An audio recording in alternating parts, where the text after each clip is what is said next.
and you're trying to figure out how you can leverage technology, use the digital space to grow your business, this conversation is for you. I was talking to a friend of mine who makes groundnut paste, peanut butter, a lot of it, like in buckets, and she sold one to me. It tasted delicious, so I asked her where I could find it online. She said, oh, Nankati Sudia, they were Instagram.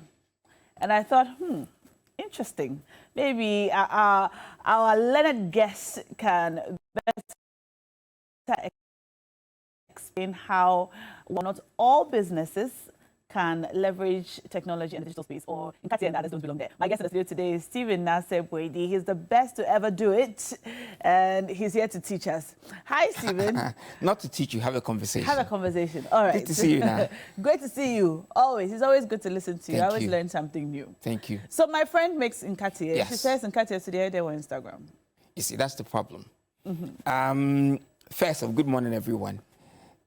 Digital technology allows everybody to create at least an online presence. Okay. And by that, what I mean is that if she's not online, the only people who would know about her business are people that Family she talks to friends. verbally, her friends and stuff. But once it's on Instagram, for example, then she can reach more people. And it's down to how she tells stories about her peanut butter. It's down to how she tells a story Stories about peanut butter, because you need to tell stories that are compelling. We're going to come back for more. I use myself as an example. Okay. I spread peanut butter on biscuit, cream crackers and things like that. that. Sounds delicious. Yes. So you begin to tell stories about how people use peanut butter. For example, talk about the health benefits of peanut butter and things like that. That's engaging content. Even talk about how you spread peanut butter on kids' sandwich for school as you prepping it. Groundnut soup. Yeah, groundnut soup and all of that. Yeah. So you take it beyond the everyday usage. You're giving people more occasions to use it. But you're leveraging online to tell those stories, because you cannot go around and tell everybody that story. Can every business or every brand or every product find a good place online to market itself? Is technology and social media for every product? Yes, but not all social media platforms are good for every product. Explain. So, for example, for what we just talked about, the peanut butter, it's more visual and story. So you can use Instagram, you can use even TikTok and places like that. For some very professional brands, and products, it's going to be difficult to live in a place like, let's say, Instagram or Twitter, because that's not where people go to find those things. I don't know if you understand that. Let me put it this way. So let's say you are, or I'll give an example. There's an Instagram account, Miss Excel. Instagram account called Miss Excel. Yes. She uses Excel to yes, teach. I follow her. Yeah, to teach people that. Yeah. Now, the only way that's able to live there is the fun way in which she does it. Yeah. The rules she does and all of that. Otherwise, if you're going to be very theoretical and be very tedious, it cannot live on Instagram. It will probably live on LinkedIn, which is a more professional platform. LinkedIn is the most pressure-giving platform ever. Because you're not allowed to flex over there. People say that on Instagram there's pressure. If you want to see pressure, go to LinkedIn. Yeah. Because every morning somebody has an announcement about how they're doing fantastic. It's like LinkedIn is a place for announcements about progress in life. Yeah. And so if you're not progressing in your career, LinkedIn will buy you pressure. But you can also advertise your business on LinkedIn, is what you're saying. Yes. I see. Yes. Okay. And to go back to it, one of the things that we also need to remember is that it's not all about leveraging digital to build your business. It's not all about the marketing. It's also about even processes. So, for example, we can talk about payment processes, for example. This same friend, imagine she puts her stuff on WhatsApp or on Instagram. Okay. And then people start ordering. Okay. She cannot go around collecting cash or asking her couriers to collect cash for her. But she can tap into Momo, for example, or Slipe or any of these, cashless payment platforms. That way, then she's giving people more opportunities to pay for it. So she's able to process more, for example. Okay. All right. So it's also easy to pay. Yes. I follow some brand pages on Instagram, and you would think that being on Instagram would allow you to be able to connect with your customers more. But you find that a lot of brands, especially in the beauty space, have, should I call it challenges? A lot of arguments online, which literally affects their business. Yeah. Let me give you an example. There's a clothing page I buy from on Instagram. She puts her stuff on there. Then she say, for example, no DM. Or DM for price. We see it a lot. So DM for price. And then people come into her comments and it's a constant battle. Why should I DM you for your price? Why do I have to do this? And then I feel like instead of the page growing her business, it gives her a lot of negative brand, a negative brand image or perception. Yeah. Because people are always fighting under her posts. So a couple of things there. Now, if I was, advising her, I'll tell her that what she needs to do with her page is to give people ideas about even how to match clothes, inspirations. Like you're wearing green stuff. There's a lot that's gone into this. Not everybody can do that. Now, what people want to see her platform as a place they go for inspiration and for ideas, not just a place to go and buy. Shop. So you create a community where people come and learn more about the things they are passionate about. But she wants to sell her stuff. The sales will come after you've really given people value. The value you are giving is the inspiration, the ideas you're giving people. Because people don't buy the clothes just for clothes sake. They buy them because they want to look good.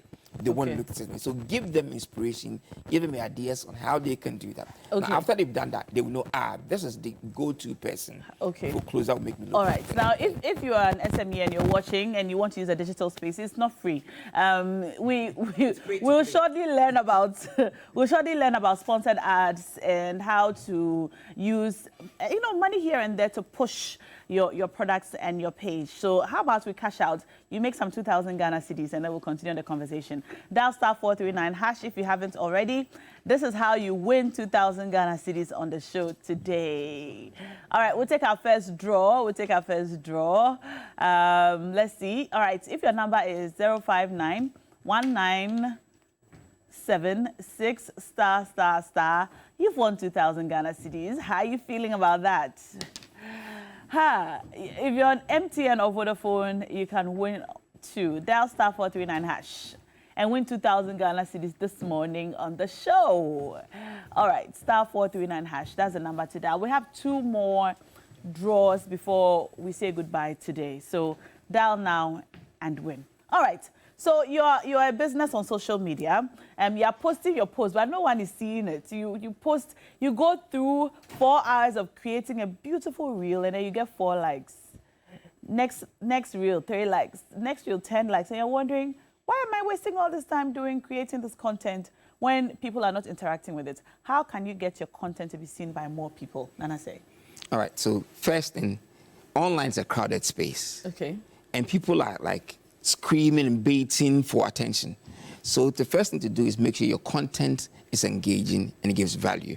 And sometimes I say your content is disruptive. So you take people go on their phone, they are scrolling. What you want to do is that when people get to your post, it should be such that they pause, zoom in to look at it properly.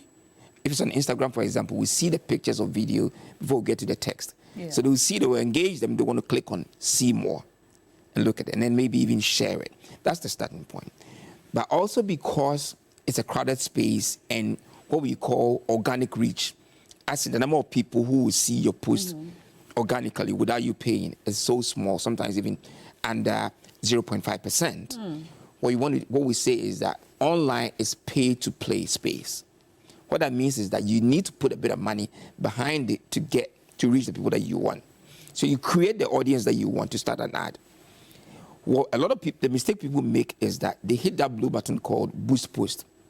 But that's the quickest way to give free money to Facebook. But how else can you sponsor your post without boosting? Okay. So, what we call boosting is creating an ad. And what you do, you need to go into what we call ads manager. And when you're creating the ad, we call them objective-based advertising. So you specify what you want. Let's say your friend, let's go back to our friend, the peanut butter person. So people don't know about her and her brand. So what she wants to do is create awareness. So to create awareness, her objective is reach and a few conversions here. Now, after she's done that for a while, people know it, and maybe she wants people to DM her, for example. You see on Facebook, for example, you go something, you see a WhatsApp button next to a post. Yeah. She wants people to start placing orders, Yes. or she wants to generate leads, all those things. So there are various goals, objectives for every ad that you place. If you hit a blue button, it doesn't allow you to go through it that way. So what are you supposed to do? You're supposed to go to your What we ads call manager. the ads manager, yes. If you're the Okay. owner of the page, say create new ad. The first page will give you is the objectives, list of objectives, about 8 of them. So awareness, reach, drive people even to, let's say, your web page. So for example, on Instagram, you may post something. And what you do is that you want to drive traffic to the what we call like the product page or the landing page within your website, where they can find out more about the product or the Is this service. something that anyone can do, or you need to hire a social media manager to do it for you? You can't. Not everyone can do it. At least you need to learn it. The reason I'm saying that is not every SME can pay a social media manager. Okay. Okay, but you can learn it, and then the support from the platform itself. But if you are not savvy at all, if you can't do it at all, then obviously you need somebody to help you. You need to hire somebody. And what I often tell clients who cannot afford it is, you definitely find a nephew, or a niece, or a shop assistant that you can encourage to learn, attend a short course to learn that. And that's investment in your business. It's not wasting money. It's investing in your business. When that person comes and they bring another more value to your business. Yeah. Okay. Now, let's talk about some do's and don'ts in Okay. using technology or leveraging social media for SMEs. Okay. What advice would you give? The 3 things you must definitely do. First one, have compelling content. So what I would say is that invest in photography. Not you taking the photos, but invest in a photo library, for example. Because what a lot of people do is they go and dump all sorts of pictures that are not great, they are not sharp. So do a proper, if it's a product, do a product photo shoot. For example, I can see better multi, right? Or Walter whatever. Guinness. Walter Guinness, yes. So do a proper photo shoot. And that's one. Also learn how to write good copy. That one too. Yes. Captioning can be the most difficult thing to do. You put up a nice photograph, but the caption, the English, because you don't want to write too much. But it's And then- that's what brings the picture to life. Is there The an text- art for writing captions, or you Yes. just have to be a creative person? Is it for everyone? Can we all write good captions? Not everyone, but we can all learn. We can all try. Now the good thing is these days you can even go to ChatGPT and not copy and paste from there. So you can go to ChatGPT and type in a prompt. Give me 3 posts for Instagram to, let's say, promote a watch or whatever. So you put that there. Now what you shouldn't do is copy and paste it. You need to edit it. You need to validate it, because then it sounds more natural. It sounds more like Like a human you. being. So you're using it as a writing buddy. Okay. So compelling content. 2. Yeah. Number 2, you don't overpost. So we've heard the story that content is king. For example, we're just talking about social media. That content is king.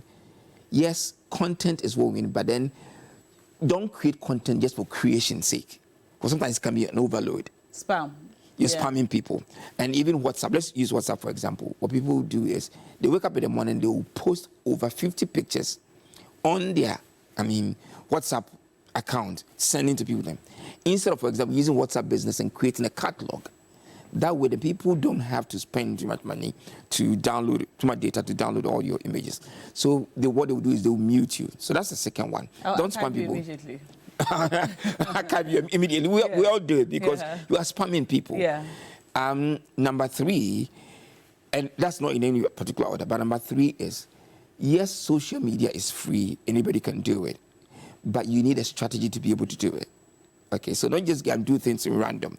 Because to get results, there has to be some thinking through it. All right. Now, let's talk about things you must not do. Absolutely do not do. So my friend has a social media page. This is about a year ago we had this conversation. So she has a brand page, all right, which she uses to advertise her business. But every now and again, she comes to post her own pictures, she takes a selfie and she posts it on her brand page. Because that's the only social media page she has, her brand page. So she would put up a nice post and she'd say, I saw this today. And then I called her once and said, your page is your brand page, right? So you have to use the voice of the brand. The brand, yeah. So when you wake up in the morning and you take sweaty selfies, oh, I went to the gym today, and you put it on your brand page, and your page sells notebooks and journals. So why are we It's a looking at your why are we looking at your sweaty gym photos on the same page? That's an absolute no, isn't it? Yeah, definitely. But her reason for doing that, she said, is that she wants the page to have a human face. She doesn't want people to see the page as just a business page. Like, she wants people to see the person behind the brand and, you know, the fact that she's a human being. Also, she's a young girl with a business, so people can relate better. Is that okay? No, because there's a disconnect here. The sweaty, whatever, and things. There are some pages where the individual is an integral part of the brand. So let's say you are a makeup artist, okay, people know you. So you want to use your personal page because people know you for your makeup artistry and all of that. In this case, no. If she says she wants the brand to have a human face, she can still do it on that page, but then this is where you invest in photos like I talked about. So you can do even a photo shoot of people using your stationery, the products and things like that. Okay, like kids packing to go to school, packing exercise books and things like that. You are still humanizing it. Every now and then, if you want to come there and the people see you, the brand owner, for example, you can come there in a professional outlook, do post. Okay. Yeah. So you can't just show Don't up. make them know. And then, okay, No. what else must you not do? One of the things you shouldn't do is ignoring your DM. I would say this. Now, a lot of people post on social media, and then people are in their DM asking them questions, wanting to place business, but they've gone to sleep. Yeah, but you must sleep. I know what you mean. You must sleep. Yeah. But this is where, you see, you cannot be there to be answering them, immediately, but you need to make time for it. Okay, that's why it's social. You connect first before the commerce. Okay. Okay, so connect with people, be there also to respond to people when people are asking. But it's a bit like going to a high street and looking at the banks. They are back to back to back to back to back. So if I come to you asking you questions about your product and you don't respond to me after a while, I'll go to the next shop. Well, some people say no DM. They say no DM, maybe because they have had bad experience. But that's wrong because you are there. You see, it's a social media platform. You are there to be engaged. Okay? And it's not always that people would engage you in the comment section. So no DM, maybe they've had abuse or whatever in there. No, that's wrong. What about the DM for price people? Again, that's wrong. I don't encourage that. When you ask, they say, oh, people will, copy my price. No, when people, you see, the stats will show you that we discover products and services, mainly the first place is on traditional TV and radio. But where we go to research about products and services is online. And people want to do all the research before they place that call to place the order. And price is one of those things. So what's the issue?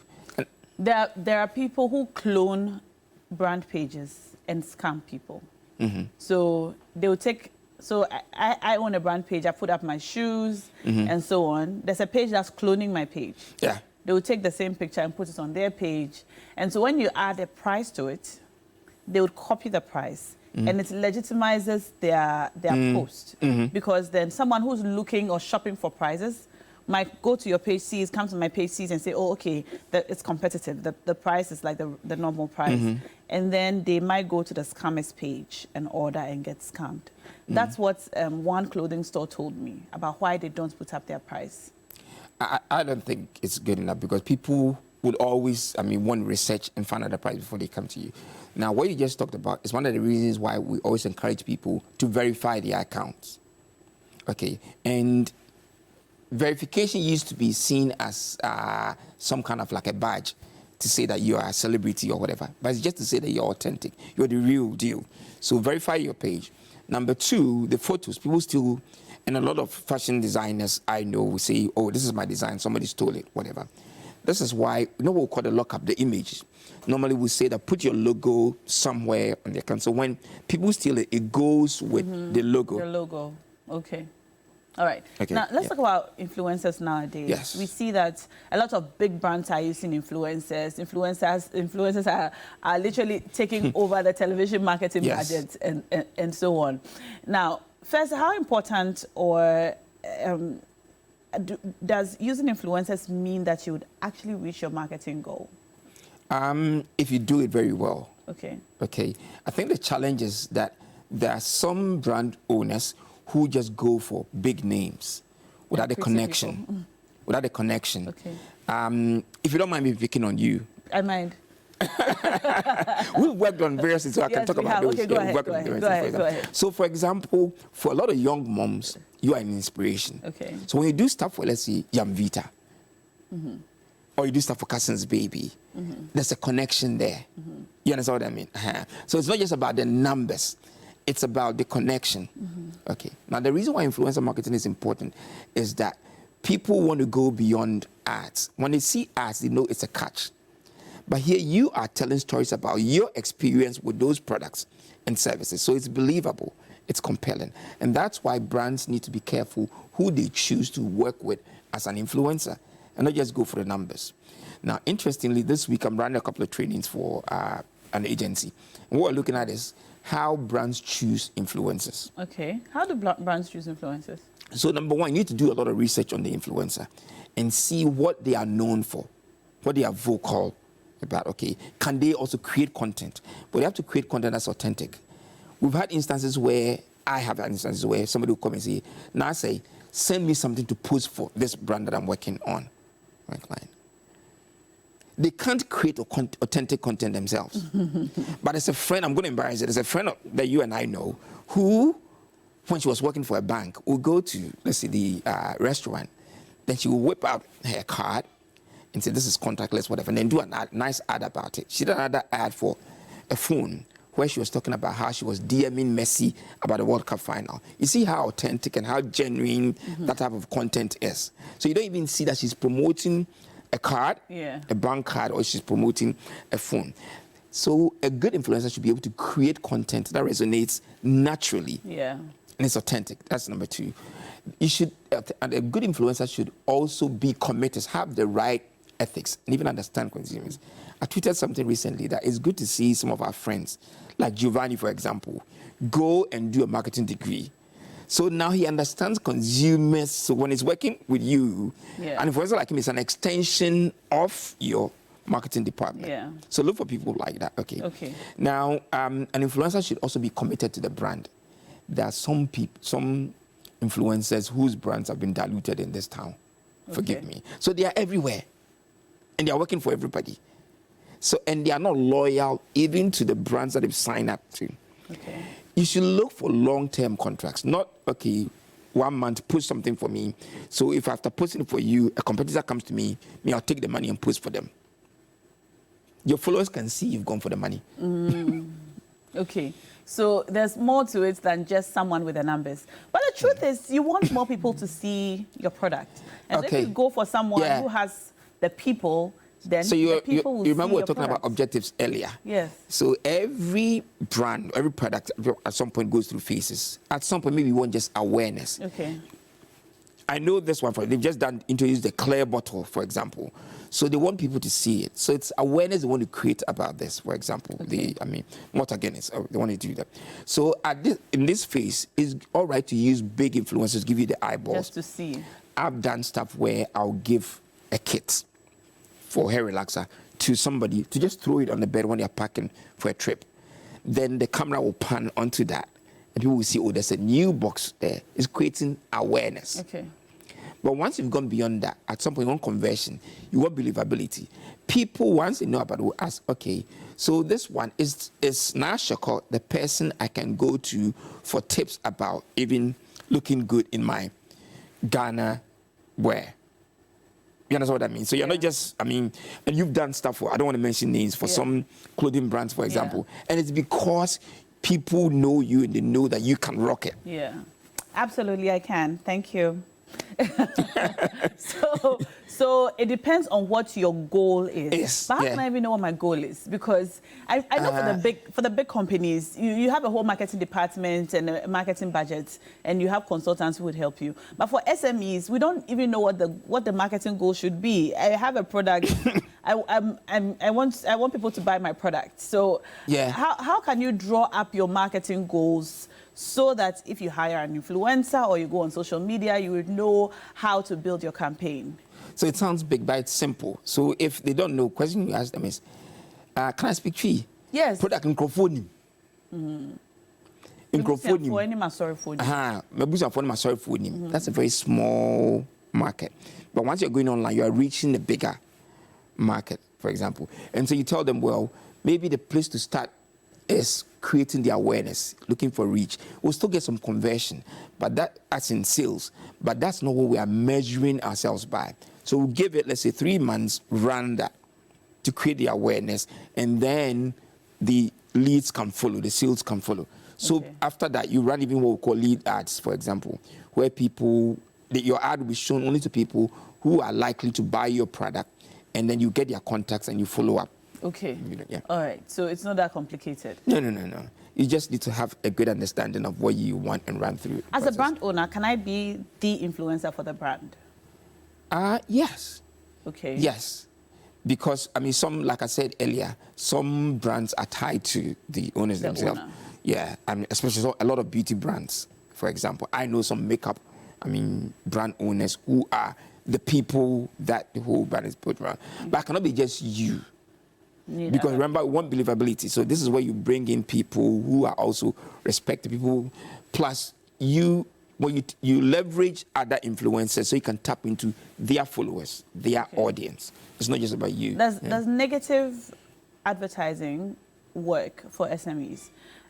They say that there is no such thing as what do you call it? Bad publicity. There's no bad publicity. There's no such thing as bad publicity, yeah. Especially when you're advertising or you're trying to leverage on a situation to advertise. I know that might work for big brands, but for unknown brands that are now coming onto the scene or for SMEs, would this also work? For unknown brands, I said don't risk it, because the impact could be huge. And your brand could die before, even it starts working. So don't do that. But then people will immediately hear about you. Yeah, people will immediately hear about you. But what I often say is, what happens after trending? What happens after all the publicity? And there's even been cases where you get all the publicity, but you're not able to fulfill the orders, for example. So let's go back to our favorite, friend, the peanut butter friend. Yeah. So all of a sudden she gets a huge, order. Or she gets maybe reviewed by, let's say, you, and all of a sudden everybody places an order, but she can't fulfill all the orders. Or somebody, God forbid, somebody buys her product, there's a little issue, and they complain. And because they complain that that person is a huge person, all of a sudden she's getting a lot of attention. Some people, they would say, well, every bad, publicity is also good. But that can only be temporary. It's how you deal with the bad press and get out of it to take advantage of the publicity that you've got.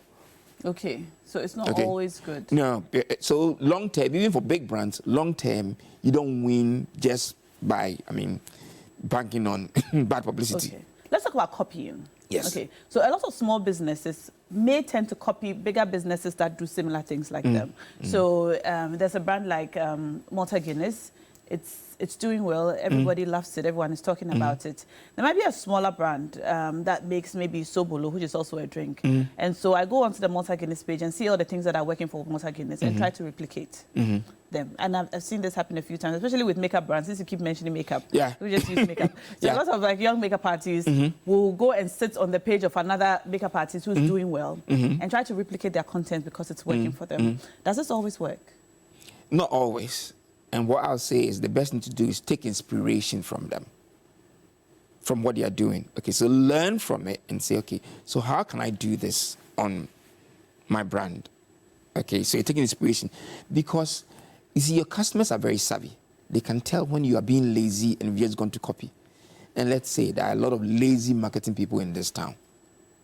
Okay, so don't go and copy what a big brand is doing, or just learn from it, bring it to your space and say, okay, so how can we learn from it? That's why we have case studies. That's why, so take inspiration from it. And we all take inspirations from big brands so we can also build our brands the way that we want. Yeah. Okay, all right. Earlier you were talking about overposting. Yes. What is overposting? Is that posting every day or posting too many times in a day? Or what is overposting? There's no rule per se. So, for example, most brands, I'll tell them, post 4 times a week for example. That gives a room for people to see your content, okay? But that's outside campaign period. So when we are like always on the normal period, when you run a campaign, you even post 10 times a day because the campaign requires it. Let's say you're running a campaign, again, since they are here, and I assume they are sponsoring you, okay?